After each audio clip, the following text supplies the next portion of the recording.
মানুষের সান্নিধ্যে বনের হিংস্র জীবজন্তু থেকে শুরু করে সকল ধরনের পশু পাখি পোষ মানতে বাধ্য হয়, তা নিয়ে রয়েছে নানা কল্পকাহিনী।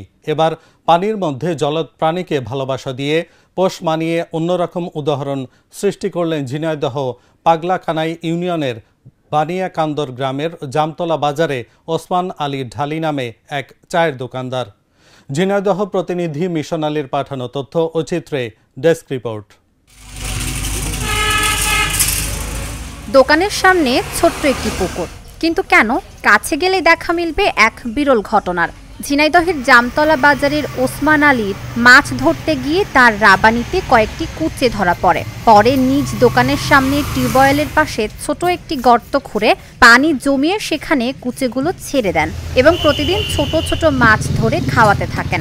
বর্তমানে ওই গর্তে 20 থেকে 30টি কুচে রয়েছে। তিনি পানিতে টোকা দিলেই উপরে ভেসে উঠে খাবার হিসেবে মাছ খায়। আমি 5 বছর ধরে পুষছি, সকাল বিকাল আইনে এর খাতি দিই এবং আমি যখন এর খাতি দিই তখন বিভিন্ন লোক আসে দেখে এবং দেখলে তারাও ভালো পায় যে ভালো জিনিস তো পানির জিনিস ডাক দিলে এমন কোনোদিন দেখিনি। এটা আমার অনেক ভালোই লাগে, অনেক আনন্দ পায় মনটা। এই জন্য আমি 2 বেলা এর প্রতিদিন সকালে আর বিকেলে মাঠেতে রাবানি পেতে মাছ নিয়ে এসে এদের খাওয়ায়, প্রতিদিন 2 বার করে, সকালে এবং বিকেলে। প্রতিদিন এই কুচে মাছ দেখতে ভিড় করেন এলাকার মানুষ। কুচে নিয়ে প্রতিদিন মানুষের কৌতূহলের শেষ থাকে না।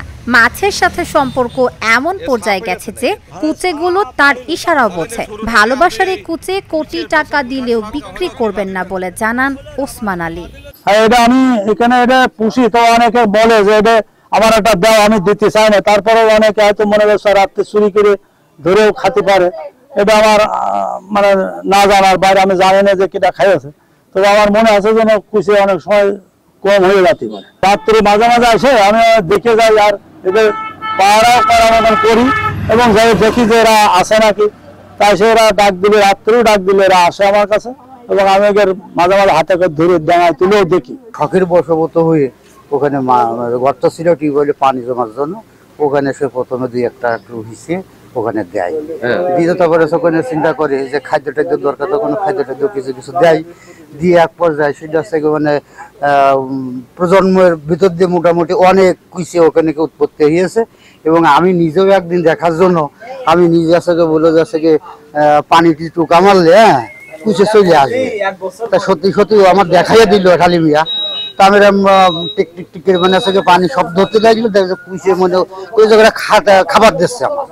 এই উদ্দেশ্য কিন্তু মোটামুটি হাতের গোড়ায় এসে সব জমা হয়ে যায়। দেখতে মোটামুটি ভালোই লাগে এবং আমরা মাঝে মধ্যে এই দৃশ্যগুলো দেখি। মাঠের থেকে মাছ মেরে নিয়ে আসে, প্রত্যেকদিন সকালে বিকালে দুপুরে এভাবে খাওয়াই। দেখার জন্য আশেপাশে 4-5 জন লোকও সবসময় দাঁড়িয়ে থাকে দেখার জন্য। আসলে একটা দেখতে খুব সুন্দর লাগে। প্রতিদিন আমি দেখেছি যে কবুতর পোষ মেনেছে, তারপরে টিয়া পাখি পোষ মেনেছে, প্রাণী পোষ মেনেছে, কিন্তু পানির জিনিস আমি এখনো পর্যন্ত পোষ মানতে দেখিনি। কিন্তু এই জায়গায় হচ্ছে যে এই যে কুইছে, এই যে এখন টুকা মারলে এই যে হাতের পায়ে উঠে চলে আসছে, এটা তো আমি পৃথিবীতে কোনো জায়গায় দেখিনি। এ পর্যন্ত চড়ুই পাখি, টুনটুনি পাখি, কোলা ব্যাঙ সহ অনেকগুলো পশু পাখি তার পোষ মেনেছে এবং দোকানের কোনায় কোনায় পাখিগুলো বাসাও বেঁধেছে। Dhaka journal news desk.